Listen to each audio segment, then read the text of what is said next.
Nightingale sat, perched on the edge of one of Shockwave's work tables, peds dangling well above the polished floor of the lab. The space hummed constantly, with low, vibrating energy that settled into his plating. Consoles flickered with data streams, scrolling faster than he cared to read. Shockwave stood near the far end of the lab, clawed servos tapping at a datapad. He was rambling, as usual. Theoretical instability remains within acceptable parameters, Shockwave droned, optics fixed on the swirling schematics before him. With further refinement, cross-dimensional access may be achieved. The implications for Cybertronian expansion are... Nightingale barely listened. He used to find Shockwave's rambles about science more interesting, but now it was just painfully boring. His attention drifted instead to the doorway, wondering if Starscream was still buried in his own lab, or if Nightingale could get away with pestering him later, or better yet, slipping out entirely to find Rumble and Frenzy. Anything was better than standing around while Shockwave talked to the room. Shockwave's single optic settled on him. "You are listed as my assistant," Shockwave said, "yet you are performing no assigned task." Nightingale groaned softly and pushed himself off the table, landing lightly on his peds with a quiet clink on the metal. He barely came up to Shockwave's chest plating, wings twitching irritably behind him. Yeah, he muttered, waving a servo dismissively. "I'm listening. Mostly." Shockwave turned fully now, looming. "Your lack of engagement is illogical." Nightingale rolled his optics and crossed the distance anyway, peering at the massive construct dominating the center of the lab. A ring of mismatched pieces of metal, conduits feeding into it from every direction, its core dark and dormant for now. "You've been building this thing for who knows how long at this point," Nightingale said. "Do you even think it's actually going to work?" "Ground bridge technology has already proven the feasibility of spatial displacement," he replied coldly. "Cross-dimensional travel is yet to be perfected, but its potential is unparalleled. Access to infinite realities, infinite resources, possibly even time manipulation. This research is invaluable."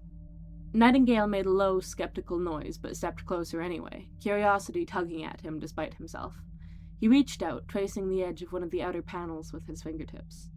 The second he touched it, he felt a light shock flick off his plating. Before he could think anything of it, Shockwave turned to the sound of a diagnostic ping coming up on the datapad. "There's a fluctuation within the inner conduit," Shockwave said. "Assistant, you will enter the field and realign the eternal panels." "What? Why do I have to do that?" He glanced back anxiously at the portal, a small bit of claustrophobia itching at his seeker instincts. "You are my assistant," Shockwave replied without looking at him. "Menial tasks fall under your designation." Nightingale bristled, muttering under his breath, but he approached the inner portal walls.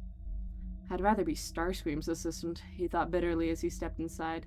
At least Starscream would be entertaining.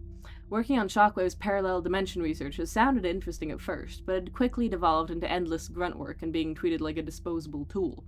He should be with Rumble and Frenzy right now, causing trouble, laughing, doing literally anything else. Inside the ring, the air felt wrong.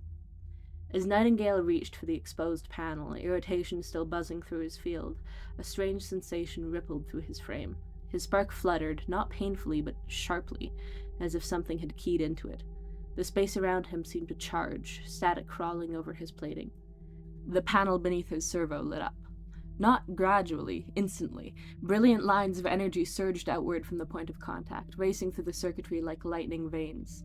Nightingale barely had time to jerk back before the entire mechanism roared to life.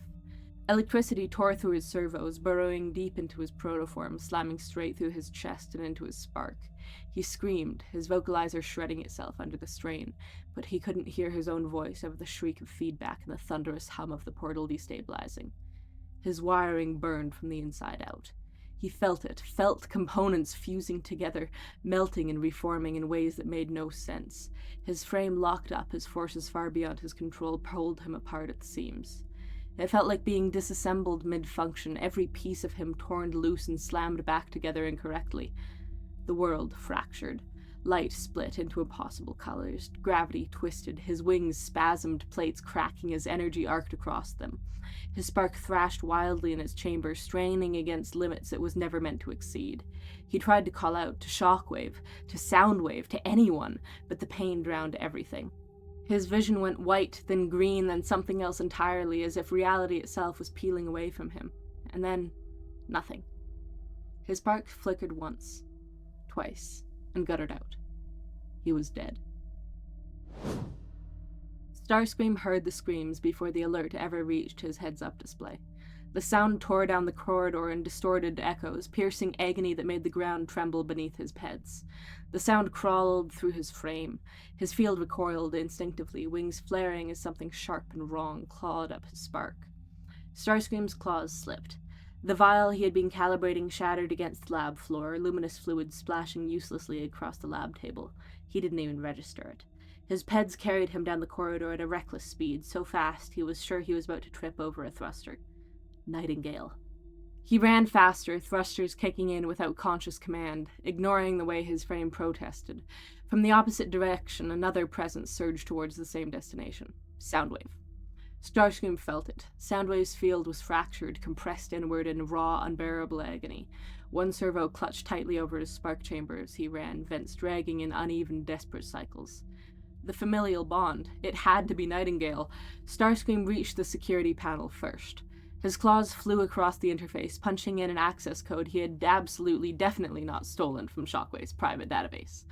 Shockwave hoarded secrets, and Starscream survived by anticipating betrayal. Starscream's field was spiraling with panic, something he normally kept buried deep and well hidden. The doors slid open. Soundwave didn't comment. He was already pushing past Starscream as they entered together. Shockwave stood just inside the lab. The large portal dominated the center of the room, as if it had torn a black hole straight through the space. The old ground bridge walls surrounding it were warped and ripped to shreds, metal twisted outward as though reality itself had buckled. Green energy emanated from the area in toxic waves, washing over the lab in pulses that made Starscream's plating itch. And in the center of the carnage, a small protoform lay collapsed against the ruined floor. Smoke curled off his plating.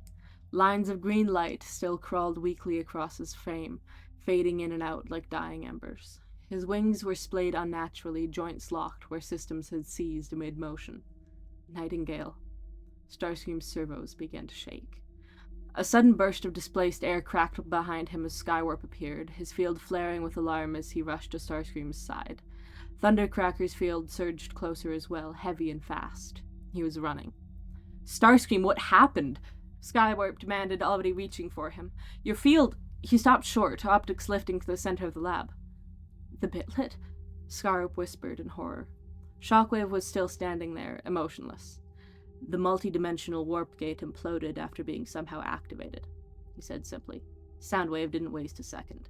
He surged forward, crossing the lab in a staggered sprint, every part of his frame shaking violently. Shockwave lifted a servo in warning. Radiation levels may prove hazardous, he said. It is unwise to... Soundwave didn't even glance at him. He crashed to his knees beside Nightingale's body, servos shaking as he tried to lift the small form by the shoulders. His vents were cycling so hard and fast that Starscream thought his frame might give out entirely. This couldn't have happened. Nightingale had been flying around the towers not even a drawer ago, asking Starscream to race him. Right. Alive. Starscream had denied him, told him it was a waste of his time. How had this happened? No, how had Shockwave let this happen? Why was it Nightingale? Starscream's field twisted violently, collapsing into pure hatred. A sharp hiss tore from his vents as he lunged for the one-optic scientist, claws extended, ready to tear his systems and rip them out one by one. He was stopped mid-leap. He felt Thundercracker's field meshing with his as the blue Seeker grabbed onto his arms and held him back. But that didn't stop the Seeker from writhing and lashing out uselessly. He could still feel Nightingale's lingering agony, Soundwave's utter despair and loss, and his own rage feeding into something uncontrollable. And he was going to take it out on the mech responsible. How did you let this happen? Starscream screamed. He was under your care! Talons slashed at the air. Thundercracker's frame shook behind him with strain as he struggled to keep Starscream restrained. Shockwave merely turned his optic towards the Seeker. I could not have foreseen this outcome. When I get my servos on you, you useless glitch! Starscream hissed, kicking hard, thrusters flaring uselessly. Nightingale was my assistant, not yours. Shockwave began, only to be stopped when Skywarp ran up from behind Thundercracker and drove a bulled-up servo straight into Shockwave's helm. The impact cracked loudly through the lab, glass spiderwebbing across Shockwave's optic as he staggered back. Skywarp stood there for a long moment, glaring down at him. Shut up, he said darkly. Starscream was still shaking. Then the sound finally reached his audios. the sounds of Soundwave's aching, crying vocalizer. His helm whipped over, temporarily snapping out of his blind rage. Soundwave held Nightingale's frame close. The aching agony of his death and loss still rang through their bond, reverberating again and again like a fault in his systems that refused to stabilize. Soundwave had felt it the second it began. The spike of terror, the sudden overload of pain, the sharp absence where Nightingale's presence should have been. Every moment of it had slammed through Soundwave's spark without mercy. Soundwave's frame shook uncontrollably. The sensation of a bond being torn away so abruptly, so violently, was a point of pain Soundwave knew he would never be able to describe to anyone. There was no language for it, no data comparison, no recorded equivalent. One moment the bond existed, warm and constant, and the next it was ripped away, leaving behind nothing but static and screaming silence. The other bonds in his spark cried out at the loss, unsure what was going on. Soundwave couldn't answer them. Holding Nightingale's mangled protoform in his servos, Soundwave could feel the unstable energy flickering across the smaller frame, different frequencies phasing in and out like fractured signals. His protoform was still warm. And then, Soundwave felt something. It was faint, weak. So fragile, he almost dismissed it as residual feedback from his own damaged systems. But it pulsed again.